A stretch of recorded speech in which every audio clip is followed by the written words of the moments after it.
بسم اللہ الرحمن الرحیم ربی اشرح لی صدری ویسر لی امری واحلل عقدۃ من لسانی یفقہوا قولی اللہم صلی علی محمد وعلی آل محمد وبارک وسلم۔ مثنوی مولانا روم، جیسے پہلے ہم یہ عرض کر چکے ہیں کہ اس کے 6 دفتر ہیں، تو مثنوی کو اس قدر شہرت نصیب ہوئی ہے، 700-800 سال ہو گئے دنیا بھر میں اس کے ٹرانسلیشن بھی ہیں اور پڑھی بھی جاتی ہے۔ جیسے ہم نے بتایا تھا کہ 2014 میں USA میں بیسٹ سیلنگ یہ رہ چکی ہے۔ مثنوی کا اگر بہت ویسے تو مشکل ہے، لیکن اگر اس کا نچوڑ لیا جائے کہ اس کا کرکس کیا ہے، تو وہ ایک جملے میں در خرمن کائنات چون کر دیم نگاہ، یک دانہ محبت است باقی ہما کا۔ اس کا نچوڑ محبت ہے۔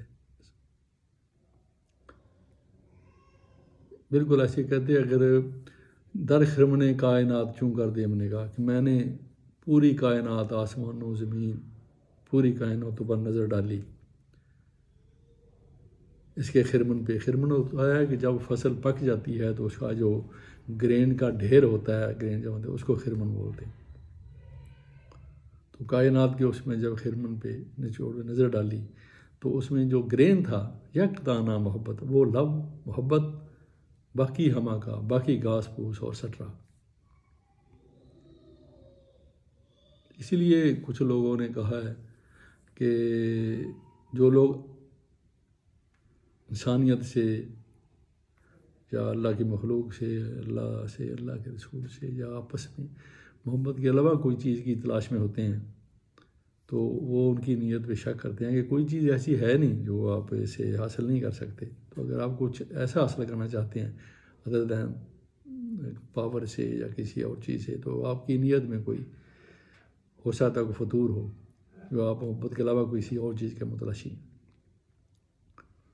تو یہ مثنوی کا سٹارٹ جو ہے، پہلا شعر میں آپ کو پرشین میں سناؤں گا، آگے کوشش کریں گے کہ پرشین کی بجائے ترجمہ کیا جائے تاکہ ٹائم بچے۔ اور جو مولانا فرماتے ہیں پہلا شعر مثنوی کا کہ بشنوا زے نئے حقائق می کند بس جدائی ہا شکایت می کنم۔ بانسری کہتے ہیں کہ ذرا غور سے سن کے بانسری کیا کہتی ہے۔ بانسری کی جو سریں ہوتی ہیں اور جو اس میں سوز ہوتا ہے وہ کمال ہے۔ تو یہ اس کو غور سے سن، وہ کیا کہتی ہے۔ وہ جدائیوں کی شکایت کرتی ہے، جدائی کی شکایت کرتی ہے۔ وہ کہتی ہے کہ مجھے بانسوں کے جنگل سے کاٹ کے کیوں لایا گیا۔ تو وہ ان کو اپنے بانسوں کے جنگل کو یاد کر رہی ہے، آپ غور سے سنو۔ تو اس کو انہوں نے بانسری کو تشبیہ دی ہے روح انسانی سے، انسان کی روح سے، جو کبھی کبھی ویسے ہی سب چیزوں کے ہوتے ہوئے، تمام لاؤ لشکر کے ہوتے ہوئے، تمام ہر طرح کے سہولیات کے ہوتے ہوئے بھی اداس ہو جاتی، تو وہ اپنے وطن کو یاد کرتی۔ وہ یہی کہتے ہیں، جیسے بانسری کی پرسوز لے جو ہے وہ اپنے وطن کو، اپنے بانسوں کے جنگل کو یاد کرتی ہے کہ تم مجھے وہاں سے کیوں کاٹ کے لائے ہو۔ تو اسی طرح روح فریاد کرتی ہے کہ یہ ان کا یہ مثنوی کا سٹارٹ ہے، پہلا شعر ہے۔ بشنوا چونے حقائق می کنم بس جدائی ہا شکایت می کنم۔ اس کی غور سے سن۔ پھر کہتے ہیں کہ سینہ خواہم شرح شرح از فراق تاب گویم شرح درد اشتیاق۔ بانسری کہتی ہے کہ اگر مجھے تو وہ سینہ چاہیے جو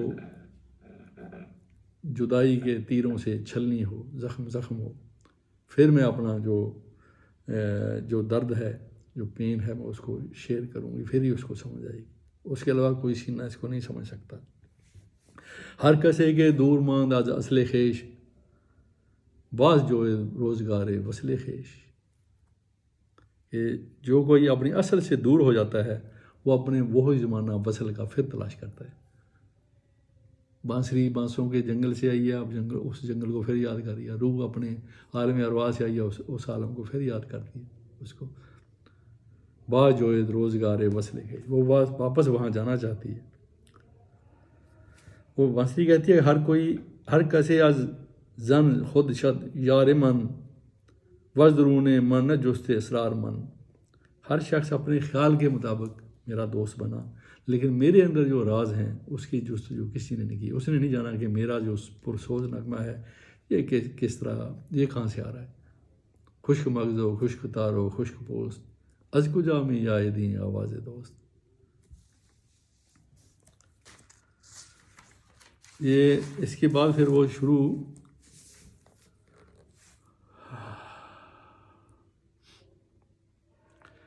پھر کہتے ہیں بانسری اس کی ساتھی ہے جو دوست سے کٹا ہو، دوست سے جدا ہو، اس کے راگوں نے ہمارے دل کے پردے پھاڑ دیے۔ پھر وہ کہتے ہیں کہ شراب ہم سے مست ہوئی ہے نہ کہ ہم اس سے، جسم ہماری وجہ سے پیدا ہوا ہے نہ کہ ہم اس کی وجہ سے۔ جسم روح کی وجہ سے زندہ ہے، روح کے بغیر جسم سب جانتے ہیں کیا ہوتا ہے، اس مٹی کے ساتھ، اس کیچڑ کے ساتھ۔ باد آزما مست شد ما آزو کالب آزما ہست شد نے ما آزو، کہ شراب ہم سے، شراب کی مستی ہماری وجہ سے، کہ ویسے وہ شعر ہے کہ اگر نشہ شراب میں ہوتا تو ناچتی بوتل، اور جسم ہماری وجہ سے پیدا ہوا ہے، اس کو زندگی، اس بے جان مٹی کو زندگی ہماری وجہ سے ملی۔ پھر کیا فرماتے ہیں کہ برسمائے راس ہر کس چیز نیست تمائے ہر مرغے انجیر نیست۔ سچی بات سننے پہ ہر شخص قادر نہیں ہے، ہر بندہ سچی بات کو اپریشیٹ نہیں کرتا۔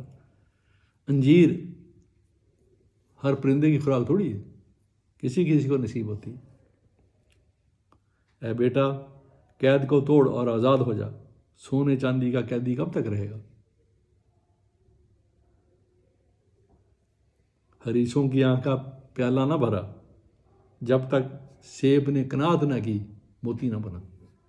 اگر اس کا منہ سیب کا کھلا ہی رہے تو موتی کب بنتا ہے؟ موتی تب بنے گا جب وہ ایک قطرہ آیا تو اس نے سیب نے منہ بند کیا، موتی بنے گا۔ پھر فرماتے ہیں جس کا جامع عشق کی وجہ سے چاک ہوا، سچی محبت کی وجہ سے چاک ہوا، وہ حرص اور عیب سے بالکل پاک ہوا۔ شاد باش ہے عشق خوش سودائے ماں، اے طبیب جملہ علت ہائے ماں، اے خوش رہ ہمارے اچھے جنوں والے عشق، اے ہماری تمام بیماریوں کے علاج، تمام بیماریوں کی تریاق، تمام زہروں کے تریاق، تمام بیماریوں کا علاج، اے دوائے نخبت و ناموس ماں، اے تو افلاطون جالی نوس ماں، اے ہر تکبر ہر عزت طلبی کی دوا، اے کہ تو ہمارا افلاطون ہے اور ہمارا جالی نیوس ہے۔ خاکی جسم عشق کی وجہ سے آسمانوں پر پہنچ گیا، پہاڑ ناچنے لگا، ہوشیار ہو گیا۔ پھر فرماتے ہیں جو شخص دوست سے جدا ہوا بے سہارا بنا، خواہ 100 سہارے رکھے۔ پھر کہتے ہیں جملہ معشوق است عاشق پردائے، زندہ معشوق است عاشق مردائے۔ تمام کائنات معشوق ہے اور عاشق پردہ ہے، معشوق زندہ ہے، عاشق مردہ ہے۔ اللہ تعالیٰ یہاں کی طرف وہ، اور پھر فرماتے ہیں کہ میں کیا کہوں کہ میں آگے پیچھے کا ہوش رکھتا ہوں جبکہ میرے دوست کا نور ساتھی نہ ہو۔ اس کا نور دائیں بائیں نیچے اوپر ہے، تاج اور توق کی طرح میرے سر پر بھی ہے اور میری گردن پر بھی ہے۔ اور پھر فرماتے ہیں وہ آئینہ جو زنگ اور میل سے دور ہے، وہ خدا کے نور کے آفتاب کی شعاؤں سے بھرا ہوا ہے۔ جا اس کے رخ سے زنگ صاف کر، یعنی دل، وہ اندر باطن، اس کی صفائی کر، اس کے بعد اس نور کو حاصل کر۔